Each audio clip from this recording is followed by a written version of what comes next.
आज उन्होंने कहा है कि कट्टा, कटुता, क्रूरता ये सब राजनीति के पर्याय बन गए हैं। बिहार बदलाव मांग रहा है। बिहार बेहतर, खुशहाली और तरक्की के रास्ते पे जाना चाहता है। बीजेपी एक षड्यंत्र के तहत, कहां सोचिए, इंडिया गठबंधन नीतीश जी को प्रधानमंत्री बना रहा, और आज केवल चेहरे के लिए मुख्यमंत्री हैं वो। मैं आज आपसे फिर कहता हूं, बिहार की जागरूक जनता भी ये जानती है, जितने विपक्ष के लोग हैं वो सब मंचों से कह रहे हैं कि केवल नीतीश कुमार जी को चुनाव के लिए रख रहे हैं आगे। चुनाव के बाद भारतीय जनता पार्टी उन्हें मुख्यमंत्री नहीं बनाएगी। और आप पूछ भी सकते हैं किस आधार पे ये बात कह रहे हैं आप। महाराष्ट्र में क्या हुआ, महाराष्ट्र में क्या हुआ, और दूसरे प्रदेशों में भी हुआ। जिनके नाम पर जीते उन्हें वो मुख्यमंत्री नहीं बने। मध्य प्रदेश में मुख्यमंत्री कोई और बना, तो भारतीय जनता पार्टी केवल उनको सामने रख रही है। और वो बीजेपी के दूल्हा जरूर हैं, लेकिन वो केवल चुनावी दूल्हा हैं, पद के लिए दूल्हा नहीं है वो। ये आप भी सब जानते हो। अखिलेश जी, अमित शाह ने बिहार चुनाव को लेकर बयान दिया है कि विपक्ष के लिए नो वैकेंसी का बोर्ड लगा है। ना बिहार में सीएम की गद्दी खाली है, ना दिल्ली में पीएम है। वैकेंसी जनता बनाती है, ये कोई अखबार में ऐड से या किसी के ऐड से नहीं चलता है। जनता जिसको चाहेगी वो वैकेंट हो जाएगा। और अभी यूपी में आपने देखा कितने वैकेंट हुए। देखिए, जो लोग क्या दावा कर रहे थे, कितनी बड़ी वैकेंसी हो गई। और वो वैकेंसी ऐसी हुई कि आपके बगल में गंगा किनारे प्रधानमंत्री जी भी लाखों वोट से हार गए, क्योंकि कई लाख से पहले जीते थे, कई लाख वोट कम हो गए उनकी। तो वैकेंसी तो जनता लोकतंत्र में बनाती है। और इस बार जनता इसलिए बनाने के लिए तैयार है क्योंकि 20 साल का कार्यकाल, और जिस तरह से ट्रंप, अमेरिका जो सबसे ताकतवर है आर्थिक रूप से, वो अमेरिका समय समय पर आईना दिखा रहा है। कल सोचो क्या कहा कि हमारे देश के प्रधानमंत्री किलर हैं, किलर हैं। सोचिए, क्या आप कल्पना कर सकते हैं कि एक अमेरिका आपसे का मजाक उड़ा रहा हो, जैसे हम ये कहें ये कैब में किलर लग रहे हैं। इस भावना से वो प्रधानमंत्री को बोल रहे थे। और फिर टैरिफ आपके बनारस में आसपास मुबारकपुर कितना बुनकर सफर कर रहा है। सोचो कल कितना बुनकर सफर कर रहा है। आपके टैरिफ लग रहे हैं। टैरिफ लगने का मतलब क्या हुआ, आपकी अर्थव्यवस्था चौपट हो रही है। वो अपनी अर्थव्यवस्था को आगे बढ़ा रहे हैं। चीन से समझौता कर रहा अमेरिका, मैंने पढ़ा नहीं क्या बातचीत हुई, क्या समझौते हुए। और जो देश आपकी जमीन छीन रहा है, गाजीपुर में अगर आप जाओ, पूरा आंकड़े निकाल के देखो, 1 इंच की जमीन पर सर फूट जाता है। लोग मर्डर कर देते एक दूसरे का। खेती को लेकर के 1 इंच जमीन इधर उधर हो जाए मेड़ की तो झगड़ा हो जाता है। वो अलग बात है कि अंग्रेज आया, जमीन बांटता चला गया, लेकिन यहीं पर उसकी यादगार है। सर कल और चीन ने हमारी कितनी जमीन कम छीन ली। ये भारत सरकार अभी तक बताने को तैयार नहीं है कि हमारी जमीन कितने वर्ग फीट है, कितने स्क्वायर किलोमीटर भारत का हमारा एरिया है। क्या हम सब लोग भारत के एरिया को नहीं जानना चाहते? ये एरिया पे बात नहीं कर रहे हैं, ये डीजल महंगा उस पर बात नहीं कर रहे हैं। बताओ खाद कहाँ मिल रही है, डीएपी कहाँ मिल रही है? बताइए आप, किसी दुकान में मिल रही है? किसी क्या कारण है कि डीएपी खाद नहीं है? बताइए। किसान लाइन में लगा है, कई जगह जान गई किसानों की, लाइन में गई। धान बताओ क्या खरीद गया, बिहार दूर नहीं है यहाँ से। खाद बताइए, और धान क्या रेट मिल रहा है धान किसान को? जो एक्सप्रेसवे समाजवादियों ने बनाया था, इसके किनारे मंडी बननी थी। हमारे गाजीपुर के किसान खुशहाल हो जाते हैं, मंडी बनती तो कीमत मिलती है अगर पैदावार की, सब्जियों की, अनाज की। लेकिन मंडी नहीं बनी। जो गांव पखनपुरा, कहाँ गए हमारे विधायक मनो अंसारी, जिस गांव पखनपुरा, नहीं रहने दो मत बुलाओ, उससे आगे नहीं सड़क बढ़ी, 1 इंच सड़क बढ़ी हो तो बताओ। यही सड़क चली जाती बिहार, वो सोचिए अभी तो बन रही है। मैंने इसलिए छोड़ दिया था वो 20 किलोमीटर, क्योंकि एनएचआई ये कहता है कि एनओसी नहीं मिलेगा आपको अगर आप एनएचआई के बगल में टोल रोड बनाएंगे तो मुझे उम्मीद थी कि बक्सर से जो सड़क आ रही है वो जुड़ जाएगी, गाजीपुर हाजीपुर हाईवे बन जाएगा। बताओ क्या स्थिति में हम लोग। पूर्वांचल को इसीलिए 2022 का चुनाव प्रचार मैंने गाजीपुर से शुरू किया, और मैं जानता हूं गाजीपुर की धरती समाजवादियों की धरती है। उन्हें हमें उसी मत से, उसी तरीके से, उससे बेहतर जिताएगी। और हम गाजीपुर के लोगों को और यहाँ के नौजवानों को भरोसा दिला के जा रहे हैं। किसान खेती बाड़ी की तो मदद नहीं करेंगे। मैं जब उतर रहा था, ग्राउंड देख रहा था मैं कि कई नौजवान उस पर तैयारी करते होंगे फौज की भर्ती का। मेरे दाईं तरफ जब मैं हेलीकॉप्टर से उतर रहा था, एक ग्राउंड बनाया हुआ है उन्होंने, ऑब्स्टेकल्स लगाए हुए हैं। तो समाजवादियों का मौका मिलेगा और हम लोग लड़ते रहेंगे जब तक फौज की भर्ती पक्की ना हो। अमित शाह कह रहे हैं, राहुल गांधी ने कहा है कि प्रधानमंत्री वोट के लिए मंच पे नाचेंगे। अरे मैंने क्या कहा आपसे?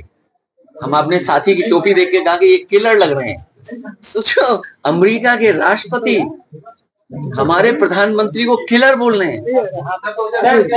और कल का आप सुनिए ना उनका स्टेटमेंट, मैं तो ताज्जुब कर गया कि हमारे अमेरिका के प्रधानमंत्री क्या बोल रहे हैं, राष्ट्रपति हमारे प्रधानमंत्री को। बिहार के इलेक्शन एसआईआर को लेकर के टीएमसी सरकार ने आरोप लगाए हैं।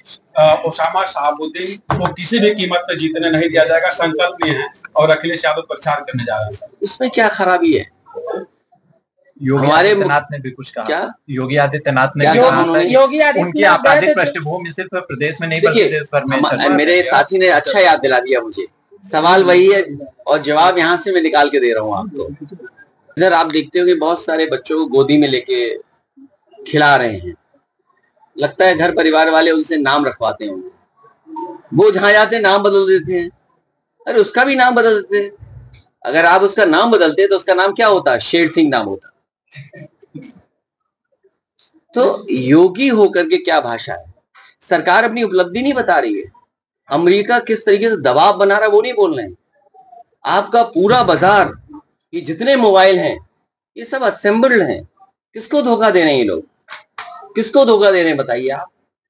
और जिस तरीके से हमारे सरकार के मुख्यमंत्री जी हमें आपको उलझाए हुए इस तरह भाषणों में, आंध्र प्रदेश गूगल का, मेटा का सबसे बड़ा सेंटर बनने जा रहा है। सबसे ज्यादा वहां पर इन्वेस्टमेंट आने जा रहा है। सोचिए हम और आप क्या देख रहे हैं, क्या बताया जा रहा है हमें और आपको। और सबसे ज्यादा इन्वेस्टमेंट कहाँ आ रहा है? आंध्र प्रदेश में आ रहा है। सबसे ज्यादा इन्वेस्टमेंट तेलंगाना में आ रहा है। सबसे ज्यादा इन्वेस्टमेंट तमिलनाडु में आ रहा है। हमारे मुख्यमंत्री न जाने क्या क्या बता रहे थे कि कौन सा इन्वेस्टमेंट आने जा रहा है। राहुल गांधी को लेकर के एक सवाल है। राहुल गांधी ने कहा है कि रिमोट कंट्रोल से अभी तक नीतीश कुमार की सरकार चल रही थी और अब इसके परिवर्तन का समय आ गया है। तो आपको नहीं लगता है कि वो दूल्हा ऐसे वो माला किसी को पहना दे रहे हैं? तो माला जो पहनाने का है दूल्हे को पहनाई जाती है माला,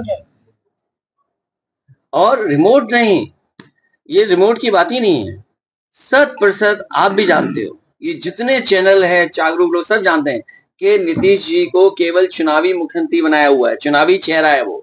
चुनाव के बाद वो चेहरा नहीं होंगे, कोई नया बैठाया जाएगा। एसआईआर को लेकर मैं कह रहा हूँ तेजस्वी मुख्यमंत्री बनने जा रहे हैं। हम सब लोग उनके समर्थन में, और न केवल समर्थन है, सरकार चलाने में जो कुछ हम लोग सहयोग कर सकते हैं उनको रास्ता दिखाने के लिए, उनकी मदद करने के लिए हम लोग तैयार।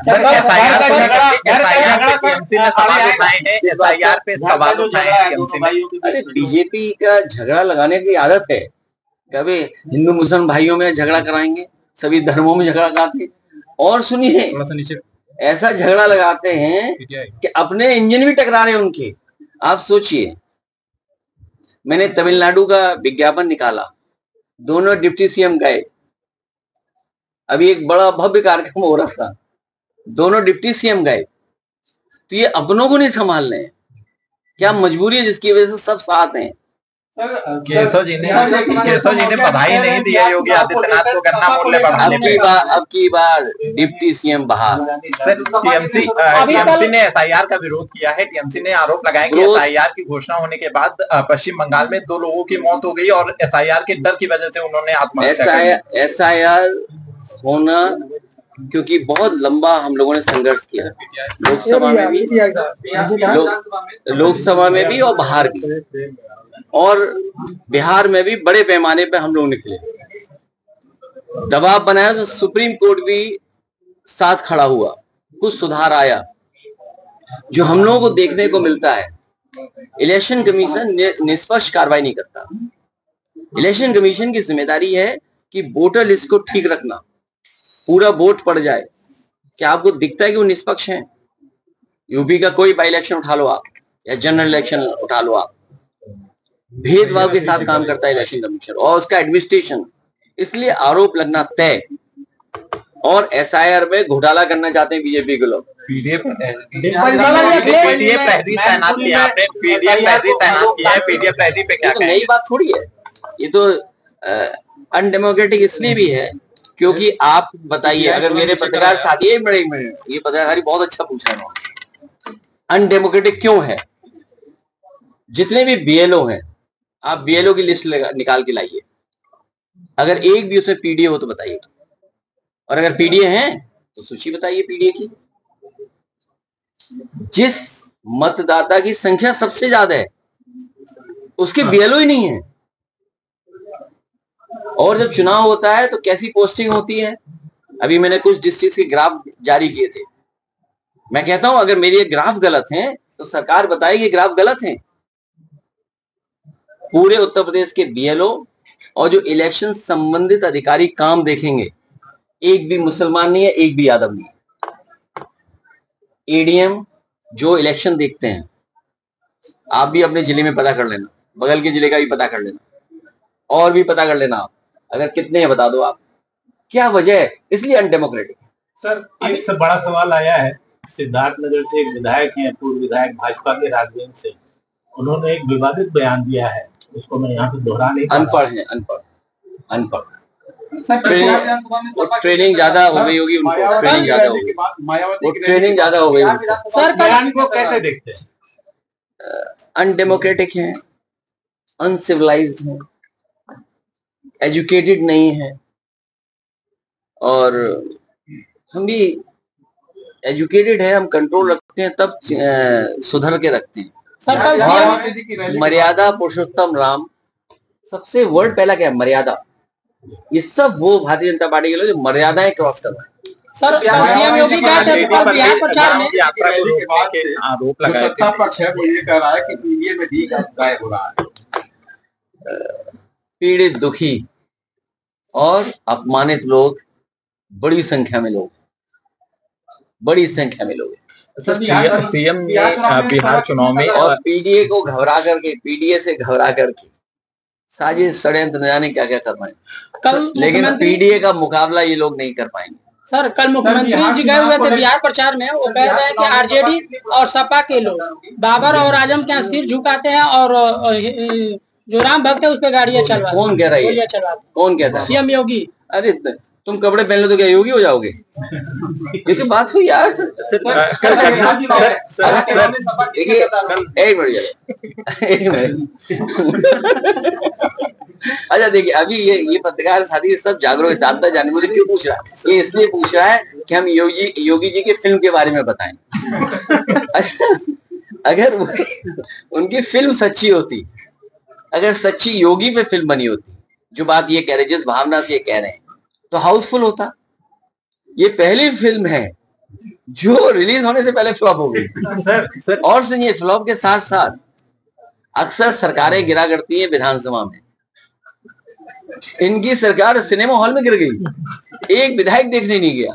अच्छा, आजकल तो जमाना ऐसा है कि सेल्फी लेना, वीडियो बनाना, रील्स डालना, अपडेट करना कि हम कहाँ गए थे। बताओ, योगी जी की फिल्म ही नहीं चली, फ्लॉप हो गई, एक विधायक ने नहीं देखी। और क्यों नहीं चली, ये सवाल पूछना चाहिए आपको। चलिए इसलिए नहीं क्योंकि ओरिजिनल डायलॉग नहीं थे उसमें। अगर ओरिजिनल डायलॉग होते, एएनआई वाला, पीटीआई है ये, हाँ एएनआई वाला, ओरिजिनल डायलॉग एएनआई वाला होता तो फिल्म चलती। अगर उनका ओरिजिनल जो डायलॉग्स कहते हैं वो अगर फिल्म में होते तो बहुत फिल्म चलती। ये गलती उनकी है। सुनने में आया कि वो अमेरिका में दिखाने गए फिल्म, भारत में तो चली नहीं। तो अब अगर अमेरिका में गई है फिल्म उनकी स्क्रीनिंग होने, तो कंपटीशन किससे है? दिल्ली वालों से। अब दिल्ली वाले जाने कि उनकी फिल्म चलेगी अमेरिका में कि नहीं चलेगी। सर, कल गन्ना किसानों का मूल्य माफ किया बढ़ाया गया और उसमें केशव प्रसाद मौर्य ने नरेंद्र मोदी को बधाई दी और सरकार आज संवाद कर रही है किसानों के साथ में गन्ना समर्थन मूल्य को लेकर। आप क्यों गलती करते हो? डीजल की कीमत क्या थी? ये जो मीटर भाग रहे हैं रफ्तार से, स्मार्ट मीटर, आपका सब कुछ, खाद, डीएपी सब महंगा हो गया। ये सब जो रेट बढ़ा है वो कवर अप करने के लिए रेट बढ़ा है। और बहराइच में 100 करोड़ से ज्यादा चीनी मिल का बकाया है किसानों का बकाया चीनी मिल के ऊपर। अब रेट बढ़ा दिया, बकाया कौन देगा? बिजली सस्ती है क्या? तो पहले तो आपने किसान की जेब से पैसा निकाल लिया, कितना निकाला होगा इसका हिसाब किताब क्या है? आज तो ऐड दिया ना, बड़ा है हिसाब किताब। अगर मान लीजिए 4 साल में ये कीमत बढ़ी है तो 4 साल में कितना वसूला है गरीब की जेब से, उसका हिसाब किताब कहाँ है? तो अपना कवर अप करने के लिए जो छीना था गरीब की जेब से वो ही थोड़ा सा रिटर्न कर दे रहे हैं। और क्योंकि खाद नहीं है इनके पास, डीएपी नहीं है। सर, एसआईआर पे बता दीजिए। अरे सपा इंडिया गठबंधन में और तेजस्वी के समर्थन के लिए खड़ी है। तेजस्वी के समर्थन में और तेजस्वी मुख्यमंत्री बने उसके लिए हम लोग काम करेंगे। सर, एक आखिरी सवाल सर एसआईआर को लेकर के बता दीजिए, एसआईआर पे क्या समाजवादी पार्टी का रुख रहेगा? पीडीएफ पहले भी तैनात किया आप लोगों ने, कैसे वो हम लोग संगठन बना रहे हैं। हमारा साथी सही सवाल पूछ रहा है। मैंने कहा कि एक नारा बनाए लखनऊ से, अब की बार डिप्टी सीएम बाहर। Thank you. हाँ, यूपी में तो बिहार में कहीं यूपी जिनका सवाल पूछ रहे हैं वो पूछ कौन रहा है? वो केवल सर केशव जी दावा कर रहे हैं कि अखिलेश राहुल और अंधकार में है। अंधकार के बाद ही रोशनी, हम लोग रोशनी का प्रयास कर रहे हैं सर, रोशनी लाने का काम कर रहे हैं। सत्ता चलते चलते अखिलेश यादव से घबरा गई है। वो लगातार ये आरोप लगा रही है कि फूट डालो राज करो अखिलेश यादव कर रहे हैं और अखिलेश यादव अंग्रेजों के एजेंट हो गए। कौन से अंग्रेजों? अंग्रेज तो यार पूरा यूरोप में है, अंग्रेज पूरा अमेरिका में। कौन से अंग्रेज के एजेंट है? स्पेन वाला आपने ट्वीट किया था। नहीं, स्पेन का हमने लिखा है, नक्शे में बता दो। अब समझ में नहीं आता, इस जमाने में भी ये बीजेपी के लिए धोखा देना चाहते हैं। दिल्ली वाले कहते हैं हम क्यूटो बनाएंगे। आपसे कितने किलोमीटर दूर है क्यूटो? 60, 70, 80 किलोमीटर। क्यूटो क्या क्यूटो बन गई? अच्छा, वो कह रहे स्पेन बनाएंगे। अभी स्पेन नक्शे में है कहाँ? अच्छा, हम ही जानना चाहेंगे भाई स्पेन नक्शे में कहाँ है सर? तो स्पेन तो पता लगे। ये स्पेन ना स्पेन बन रहा ना क्यूटो बन रहा है। मुझे लग रहा है ये वेनिस बना रहे हैं। नाले पे हर गली में पानी भरा हुआ है। नाले पे आजम खान ने भी जिक्र तो इसलिए हम ये कह रहे हैं कि ये अंग्रेजों के मुखबिर कौन था और अंग्रेजों के साथ मिलकर के आजादी की लड़ाई को कमजोर कौन कर रहा था। ये इतिहास के पन्ने देखिए, आप इतिहास के पन्ने पलटो। जिन्होंने कभी भारत का झंडा नहीं उठाया, भारतीयों के साथ नहीं रहे, वो हम लोगों से कहते हैं हम अंग्रेजों के साथ हैं। तो पहले बता दो दे हम किन अंग्रेजों के साथ हैं सर। और अगर पुराना इतिहास उठाओगे तो आपको पता लग जाएगा कौन अंग्रेज के साथ थे। सर, स्टार प्रचारकों की लिस्ट में चाचा का नाम गायब, ऐसा आरोप लग रहा है। किसी चाचा का नाम गायब नहीं है, और क्योंकि स्टार प्रचारक वहां बनने थे सूची के, हमारे पास साधन कम है, संसाधन कम है, तो हम पे सीमित संसाधन है। इसीलिए सीमित संसाधन में जो हम प्रचार कर सकते हैं, इसलिए हमने स्टार प्रचारक वो बनाए जो सीमित संसाधन में चले। चाचा को ले आए तो एक हेलीकॉप्टर और लेना पड़ता।